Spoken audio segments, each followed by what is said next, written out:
This family is on vacation on a yacht in the middle of the Caribbean Sea, where there is only blue water, a light breeze, and everything is normal. But then suddenly everything changes in an instant and the sea water suddenly disappears. At the beginning of the story, a family is on a yacht in the middle of the sea. The father Tom, the mother Julia, the daughter Cassie, and the little son Ben. They came here to celebrate Ben's birthday in the middle of the sea. Everyone is happy and enjoying the day. Tom and Ben are busy fishing. Cassie is listening to music with her headphones on. Julia decides to go swimming in the ocean. At first, everything looks completely normal. Julia is floating peacefully on the water. Then suddenly she feels something strange. It feels like something very large is moving around her under the water. She quickly looks around, but she cannot see anything. She tries to calm herself down and thinks maybe it is just her imagination. A few seconds later, she feels the same strange feeling again. This time it feels much stronger. The water looks calm from above, but Julia slowly starts getting scared. She immediately begins swimming back toward the yacht. Then suddenly an unseen force grabs her leg and starts pulling her down into the water. Julia panics and starts screaming loudly for help, but no one hears her voice. Cassie is still relaxing in the sunlight with her headphones on. Tom and Ben are so busy fishing that they do not even realize when Julia entered the water. Julia tries hard to stay above the surface, but water starts filling her mouth and it becomes difficult for her to scream. Within a few seconds, she gets pulled far away from the yacht. Then she clearly feels something terrifying. The ocean water around her is strangely moving backward. It feels like some massive movement is happening deep under the ocean.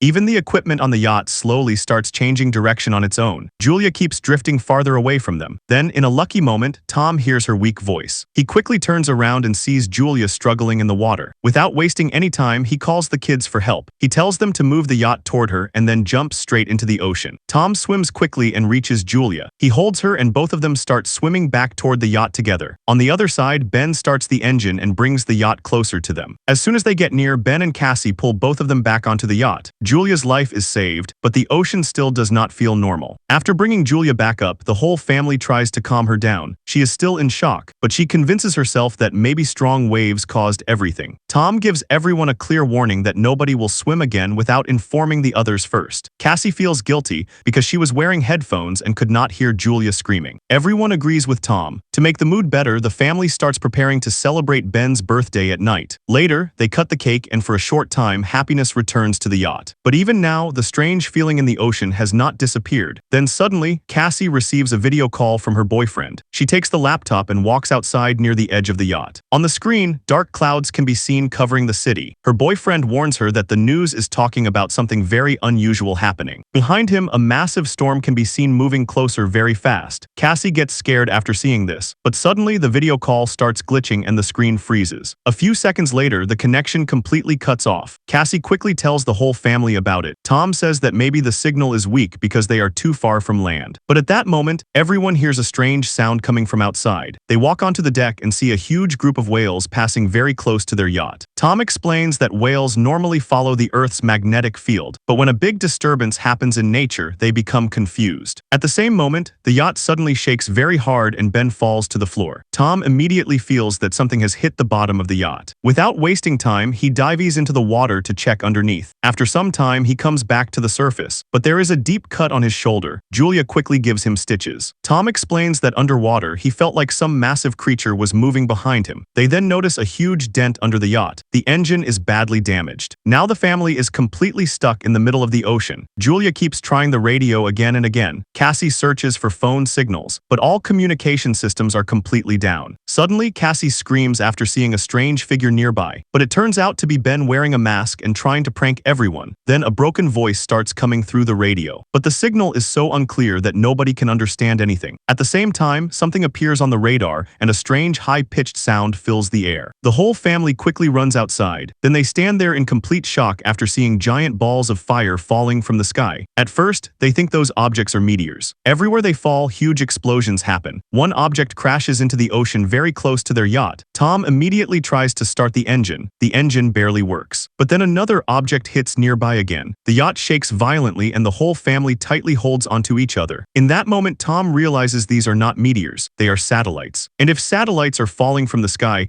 then something massive has already happened happened in the world. At the same time, Ben notices smoke coming from the back of the yacht. Tom quickly checks the engine and confirms that it is completely destroyed. Suddenly, the wind starts getting stronger and the family hides inside the cabin. Nobody notices that the compass is spinning wildly like the directions themselves are changing. The yacht begins shaking harder and harder. Ben falls down again, and this time he gets hurt. Massive waves keep crashing against the yacht. Tom struggles to go outside and brings back life jackets for everyone. Then suddenly, the power goes out and the entire cabin falls into darkness. Tom quickly presses the power box switch and the lights come back on. At that same moment, Ben notices blood coming from Julia's nose. Julia starts feeling dizzy. Cassie quickly runs to the sink and throws up. Tom keeps trying the radio again and again, but there is still no signal. Then suddenly, a loud high-pitched sound echoes through the air, and the wind becomes even more violent. Julia tries to close the doors, but one hatch suddenly flies open and the strong wind starts smashing the windows. Tom quickly lights a flare. A few moments later, complete darkness covers everything. Then suddenly, a terrifying shockwave hits and the entire yacht shakes violently. A massive sound echoes through the air and the whole family loses consciousness. When they finally wake up, they realize they are still alive. Everyone has injuries. The yacht now has many small and large holes in it, but strangely no water is entering inside. In complete shock, they slowly walk outside and the sight in front of them feels like a nightmare. The ocean is completely gone. The yacht is now stuck on dry ground. Everywhere around them there is dry seabed, dead fish, deep holes, and huge mountain-like surfaces rising from the ground. It feels like they have entered another world. The place that was full of water last night is now covered with dry land. Cassie checks her phone for signals, but the entire network is dead. Ben notices two dead crabs on the ground and cannot understand what has happened. Tom takes out the compass and realizes it is reversed. The North Pole and South Pole have switched positions. Because of this, all the ocean water has shifted to the other side of the planet. Tom explains that the places where people once lived are probably now underwater, and the people there may not have survived. Hearing this completely breaks Cassie. She becomes sure that her boyfriend is no longer alive. She locks herself inside the cabin. Now the family finally understands that what happened was not just a storm. This was a disaster on a worldwide level. Cassie is completely shattered with pain. When Julia tries to comfort her, Cassie pushes her away and hides alone. Meanwhile, Julia and Tom check the remaining supplies. They only have limited food and water left. Ben ties his birthday balloon to a rock and releases it into the air, hoping that maybe some survivor will see them. Tom tries using the radio one more time. This time, unexpectedly, a signal connects. On the other side, they hear a man's voice. His name is Now and he is the captain of a submarine. His submarine is also stuck on dry land. He confirms that Earth's magnetic poles have reversed. Because of this, the ocean moved away and many lands were flooded. He explains that all communication systems are completely down and so far, he has not seen any other survivors. Then he reveals the most terrifying part. The poles will reverse again, and in about 1 week the ocean will return to its original place. But when the water comes back, the waves will be unbelievably dangerous. The captain warns them to reach higher ground as soon as possible, because nobody on low ground will survive. He also tells them that his partner died during the crash, and now there is only space for 3 people inside the submarine. Hearing this, Tom and Julia beg the captain to save their children. They request him somehow to protect Cassie and Ben. The captain gives them coordinates to his location. Tom calculates the distance and says it will take almost 2 to 3 days to reach there. He tells the family to rest for the night because they will leave in the morning. The next morning, the family starts packing their supplies. Suddenly, Tom notices movement nearby. A limping man is slowly walking toward them. He is carrying a harpoon in his hand and a dog beside him that keeps barking loudly. Tom thinks the man is injured and walks forward to help him. He offers him a bottle of water. The man says something in a strange language that Tom cannot understand. But the moment he drinks the water, he suddenly smashes the bottle against Tom's head and kicks him hard in the face. In just seconds, the entire situation changes. The person Tom thought needed help has actually brought death with him. Julia runs away in fear, but it is already too late. The man drives the harpoon straight into Tom's stomach. Tom struggles in pain for a few moments and then the savage man cuts his throat. Everything ends within seconds. Now the man starts chasing Julia and throws the harpoon at her. It hits her shoulder. Even in terrible pain, Julia manages to keep moving and runs back inside the yacht. She quickly tells the children to hide inside the cabin. Then she locks the door. Cassie and Ben hide inside the sofa storage space. Julia gives the flare gun to Cassie and takes a knife for herself before hiding inside the bathroom. Loud banging sounds hit the door. Within moments, the man breaks inside the yacht. First, he notices the food and attacks it like a starving animal.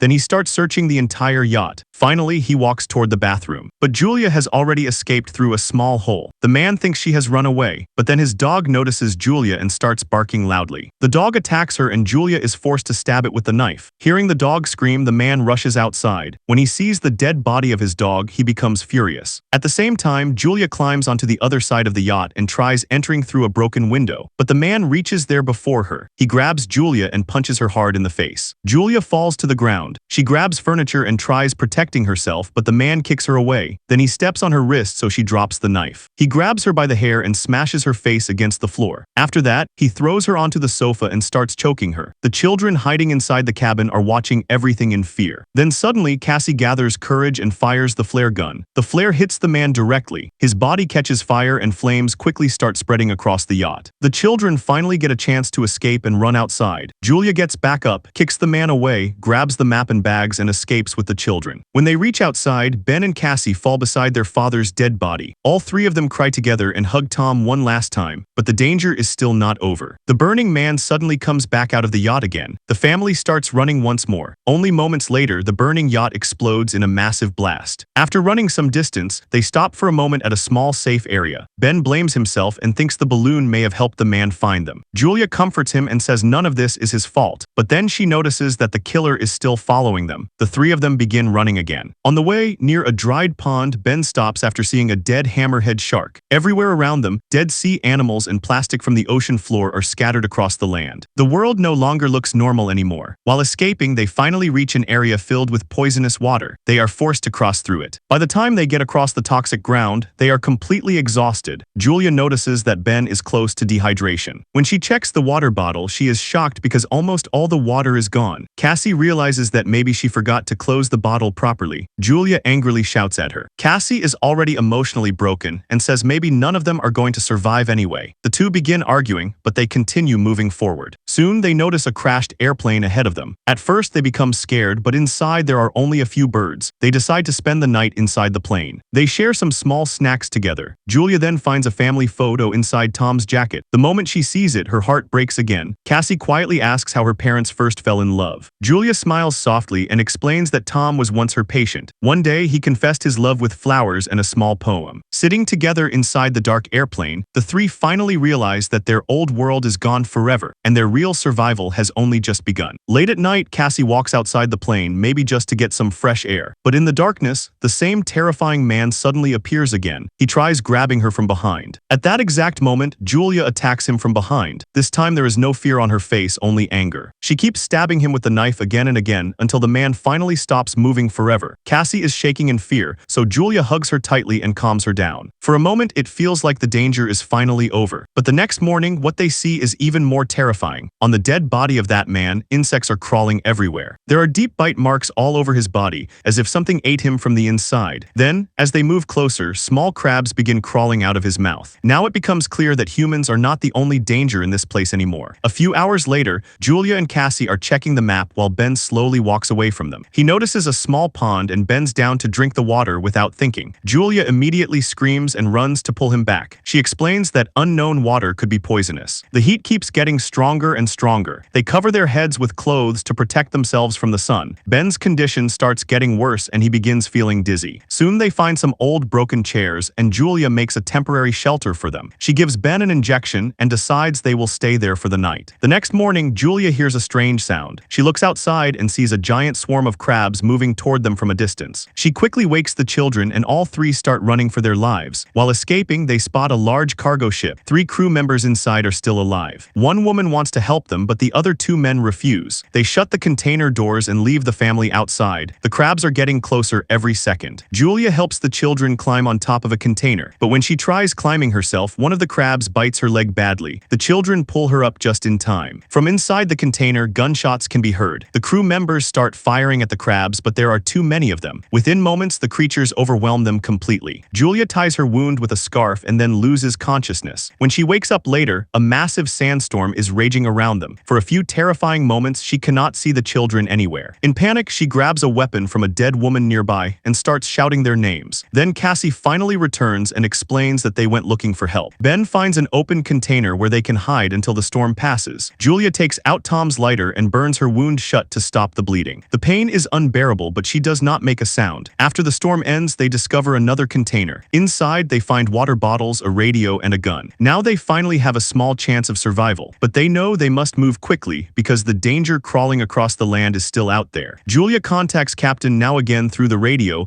and tells him that they lost the map. Now explains that the creatures attacking them are arthropods. They are sea creatures that mutated after exposure to oxygen and became extremely aggressive. He also warns them that according to his instruments, the ocean will return much sooner than expected. They only have a few hours left. To guide them toward his location, Now fires a flare into the sky. Far away in the sky, the glowing flare becomes their last hope for survival. The family starts moving in that direction. After a long journey, they finally see the submarine in the distance, but to reach it, they must cross a dangerous rocky path. As they move through the rocks, the ground suddenly begins shaking. Stones start falling everywhere and a massive rockslide begins. Julia quickly pushes the children to safety, but a huge rock crashes down between them and creates a wall of stones that separates them. Julia tells the children to keep moving forward without her. Cassie refuses at first and argues with her, but they do not have much time left. Finally, Julia forces them to leave by making them promise her. Cassie sadly takes Ben and runs toward the submarine. When they arrive, they see Captain Now lying outside covered in blood. In a weak voice, he tells them that he is not going to survive. He explains that the submarine only has space for 3 people. He tells the children to get inside immediately. Cassie feels terrible guilt because she does not want to leave her mother behind. She suddenly turns around and runs back for Julia. At the same time, Julia sees a giant swarm of crabs moving toward her. She grabs the gun and starts firing at them. Many crabs die, but there are far too many. Then Cassie reaches out her hand from above. Even with her injured leg, Julia starts climbing toward her. Cassie pulls her up to safety.